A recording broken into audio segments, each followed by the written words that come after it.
Welcome back to crime investigation.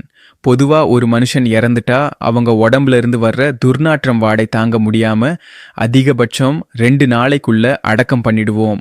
ஆனா ஒரு பெண் தன் கணவர் இறந்து போன விஷயத்தையே நம்பாம அவரோட சடலத்தோட கிட்டத்தட்ட 2 வருஷமா குடும்பம் நடத்தி எல்லாரையும் அதிர வச்சிருக்காங்க. ஒரு சின்ன தப்புல அவங்க வாழ்க்கையே எப்படி தலைகீழா மாறுச்சு. கணவனோட உடலுக்கு இறுதி சடங்கு கூட செய்யாம 2 வருஷமா வீட்டுக்குள்ளேயே பூட்டி வச்சிருந்ததுக்கு என்ன காரணம்? இதுக்கெல்லாம் காரணம் குழந்தை பாக்கியம் இல்லாதது தானா? இல்ல கணவன் மேல் இருக்கும் உயிருக்கு உயிரான பாசமா? அவன் மேல் இருக்கும் அதிகமான அன்பா? கடைசியில அந்த பெண்ணுக்கு என்ன ஆச்சு? இந்த மனதை உலுக்கும் விஷயங்களை தான் இன்னைக்கு நம்ம பார்க்க போறோம். வீடியோ ரொம்பவே இன்ட்ரெஸ்டிங்காக இருக்கும். ஸ்கிப் பண்ணாமல் முழுசாக பாருங்க. மறக்காமல் சேனலை சப்ஸ்கிரைப் செய்து பக்கத்தில் இருக்கும் பெல் பட்டனை ஆன் செய்து கொள்ளுங்கள். முக்கியமாக என்னோட வீடியோவை உங்கள் நண்பர்களுக்கு ஷேர் செய்யுங்கள். நம்ம கோயம்புத்தூர் மாவட்டத்தில் ராமச்சந்திரன் வாணி தம்பதி வசித்து வந்தாங்க. 2 பேரும் கவர்மெண்ட் உத்தியோகம். இவங்களுக்கு 3 பசங்க எந்த குறையும் இல்லாமல் வளர்த்தாங்க. அதில் மூத்த பையன்தான் கார்த்திக். படிப்பில் ரொம்ப சுட்டி. நல்லா படித்து முடிச்சுட்டு சென்னையில் ஒரு பெரிய பிரைவேட் பேங்க்கில் வேலைக்கு சேர்ந்தான். அதே பேங்க்ல வேலை பார்த்துட்டு இருந்தவங்க தான் ஷபானா, 27 வயசான இஸ்லாமிய பெண். வேலை செய்கிற இடத்துல 2 பேருக்கும் பழக்கம் ஏற்பட்டு அது ஆழமான நட்பா மாறுச்சு. ஷபானாவுக்கு அப்பா அம்மா இல்லை, அனாதைன்னு தெரிஞ்சதும் கார்த்திக் அவள் மேலே அன்பு காட்டி அது காதலா மாறிடுச்சு. கிட்டத்தட்ட 2 வருஷம் லவ் பண்ணாங்க. ஒருத்தர் நல்லா புரிஞ்சுக்கிட்டதால கல்யாணம் பண்ணிக்க முடிவு பண்ணாங்க. இந்த விஷயத்த கார்த்திக் அவங்க வீட்டில் சொன்னப்போ மதம் வேறங்கிறதால அவங்க அப்பா அம்மா ஒத்துக்கல. ஆனால் ஷபானா மேலே உயிரையே வச்சிருந்த கார்த்திக் அவள் கைவிட முடியாம வீட்டை எதிர்த்து கல்யாணம் பண்ணிக்கிட்டான். 2 பேரும் சென்னையிலேயே தனி குடித்தனம் போனாங்க. கொஞ்ச நாள்ல கார்த்திக்கு வேற பிரான்ஸ்க்கு டிரான்ஸ்ஃபர் கிடைச்சது. சரி, நிரந்தரமாக செட்டில் ஆகலாம்னு சென்னை புறநகர் பகுதியில் அவுட்ஸ்கர்ட்ஸ் ஒரு தனி வீடு பார்த்தாங்க. சுற்றி வீடுகள் கம்மியாக இருந்தாலும் விலை கம்மியாக இருந்துச்சு. வீட்டுக்கும் வசதியாக இருந்துச்சுன்னு அந்த வீட்டையே வாங்கிட்டாங்க. கல்யாணமாகி 2 வருஷம் ஓடிடுச்சு. ஆனால் ஷபானாவுக்கு குழந்தை பாக்கியம் கிடைக்கல. இதனால ஷபானா ரொம்ப கவலையில் இருந்தா. வேலை பழு காரணமாக இருக்கலாம், நீ வேலையை விட்டுட்டு ரெஸ்ட் எடு, நாம சீக்கிரம் குழந்தை பெற்றுக்கலாம்னு கார்த்திக் சொன்னான். கணவன் பேச்சை கேட்டு ஷபானாவும் வேலையை விட்டா. ஆனால் 5 வருஷமாகியும் குழந்தை தங்கலை. டாக்டர் கிட்ட செக் பண்ணப்போ ஷபானாவுக்கு சின்ன பிரச்சனை இருக்கு, மருந்து சாப்பிட்டா சரியாகிடும்னு சொன்னாங்க. குழந்தை பிறந்தா பிரிஞ்சு போன கார்த்திக் வீட்டார் மறுபடியும் சேருவாங்கன்னு நம்பி ஷபானா ரொம்ப தீவிரமாக ட்ரீட்மெண்ட் எடுக்க ஆரம்பிச்சா. அன்னைக்கு அவங்க கல்யாண நாள். கார்த்திக் தன் மனைவ இக்காக அவளுக்கு பிடிச்ச புடவை ஸ்வீட்ஸ் எல்லாம் வாங்கிட்டு சந்தோஷமா ஆபீஸ்ல இருந்து கிளம்பினான். வீட்டில் ஷபானா புருஷனுக்கு பிடிச்ச சமையல் எல்லாம் செஞ்சுட்டு அழகா ரெடியாகி காத்துட்டு இருந்தா. சாயங்காலம் 6 ஆச்சு, 8 ஆச்சு, ராத்திரி 9 மணியும் ஆச்சு. கார்த்திக் வரல. பயந்து போன ஷபானா ஃபோன் பண்ணா ஸ்விட்ச் ஆஃப்னு வந்துச்சு. அவளுக்கு என்ன பண்றதுன்னே தெரியல. பக்கத்துல பேச ஆள் இல்லை. அத்தை மாமா கிட்டையும் பேச முடியாது. அவளுக்குள்ளேயே அழுதுட்டு இருந்தா.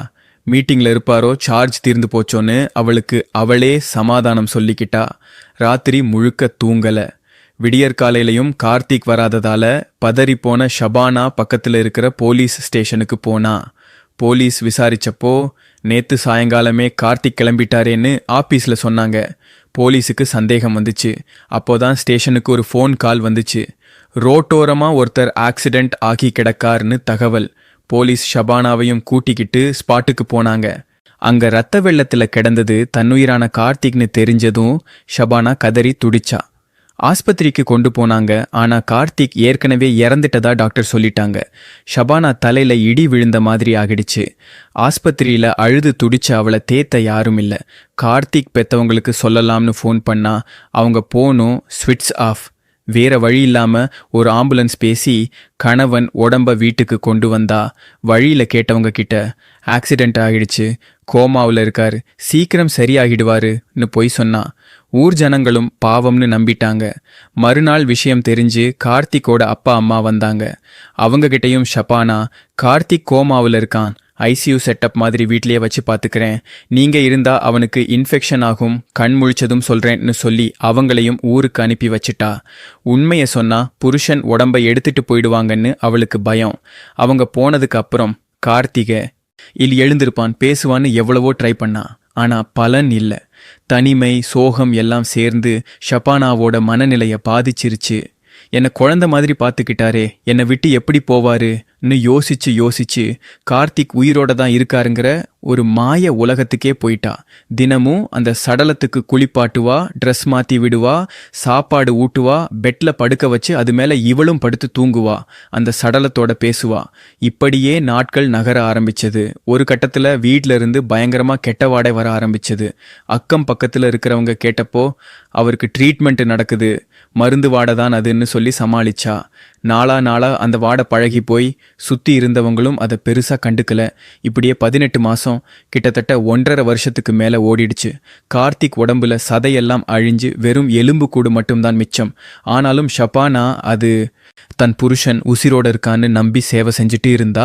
இப்பதான் கிளைமேக்ஸ் வரப்போகுது. நண்பர்களே, தொடர்ந்து கேளுங்கள். அந்த டைம்ல தான் கொரோனா பரவல் அதிகமா இருந்தது. சுகாதாரத்துறை ஊழியர்கள் வீடு வீடா சர்வே எடுக்க வந்தாங்க. அப்போ ஒரு டாக்டர் டீம் ஷபானா வீட்டுக்கு வந்தாங்க. கதவை திறந்ததும் வீசின அந்த பயங்கரமான வாடையை பார்த்து டாக்டர்ஸே ஆடி போயிட்டாங்க. என்னம்மா இது வாடைன்னு கேட்டப்போ ஷபானா அதே பதிலை சொன்னா, என் புருஷன் கோமாவில் இருக்காரு, சீக்கிரம் முழிச்சிருவாருன்னு. ஷபானாவோட பேச்சையும் நடவடிக்கையையும் பார்த்த டாக்டர் ஷில்பாவுக்கு சந்தேகம் வந்துச்சு. பேஷண்ட்டை பார்க்கணும்னு சொன்னாங்க. ஷபானா விடவே இல்லை. கடைசியா கட்டாயப்படுத்தி உள்ள போய் பார்த்த டாக்டர்களுக்கு ஹார்ட் அட்டாக்கே வராத குறைதான். கட்டில்ல ஒரு முழு எலும்பு கூடு படுத்திருக்கு. அதை ஷபானா புருஷன்னு சொல்லிட்டு இருக்கா. உடனே போலீஸுக்கு தகவல் போச்சு. போலீஸ் வந்து விசாரிச்ச போவும் அவர் சாகல, என்கிட்ட பேசுவார், சீக்கிரம் எங்களுக்கு குழந்தை பிறக்கும்னு ஷபானா சொன்னதை கேட்டு போலீஸ்காரங்களே கண் கலங்கிட்டாங்க. ஷபானா மனநலம் பாதிக்கப்பட்டிருக்காங்கன்னு புரிஞ்சுக்கிட்டு கார்த்திக் அப்பா அம்மாவுக்கு தகவல் கொடுத்து அந்த எலும்புக்கூட்டை அவங்க கிட்ட ஒப்படைச்சாங்க. அவங்க மகனுக்கு இறுதி சடங்கு செஞ்சாங்க. இன்னொரு பக்கம் போலீஸ் ஷபானாவை மீட்டு ஒரு மனநல மருத்துவமனையில் சேர்த்தாங்க. ஆனா தன் கணவரை பிரிச்சிட்டாங்களேங்கிற ஏக்கம் அவளை சும்மா விடல. அந்த மன உளைச்சல்லையே கொஞ்ச நாள்ல ஷபானாவும் ஆஸ்பத்திரியிலே இறந்து போயிட்டா. காதல் பாசம்ங்கிறது எவ்வளோ அழகா இருந்தாலும் அது ஒரு அளவுக்கு மேலே போகும்போது எப்படிப்பட்ட துயரத்தை கொடுக்கும்னு இந்த சம்பவம் நமக்கு உணர்த்துது. ஒரு கணவன் மனைவிக்குள்ள பாசம் அன்பான இப்படித்தான் இருக்கணும், அதுவும் எவ்வளோ பெரிய அன்பு பார்த்தீர்களா? ஆனால் ஒரு பழமொழி இருக்கிறது, அளவுக்கு மிஞ்சினால் அமிர்தமும் நஞ்சு என்பார்கள். அதை மாதிரி ஆகிவிட்டது. ஆனால் இருந்தாலும் இந்த பெண் தன் கணவன் மேல் காட்டும் பாசம் எவ்வளவு பெரியது என்று இதில் நமக்கு தெளிவாக தெரிகிறது. நண்பர்களே, இந்த சம்பவத்தை பற்றி நீங்கள் என்ன நினைக்கிறீங்க? ஷபானா செஞ்சது தப்பா? அந்த பொணத்து கூட 2 வருஷம் வாழ்ந்திருக்காங்கன்னா இதை நீங்கள் காதலோட உச்சம்னு சொல்வீங்களா, இல்லை பைத்தியக்காரத்தனம்னு சொல்வீங்களா?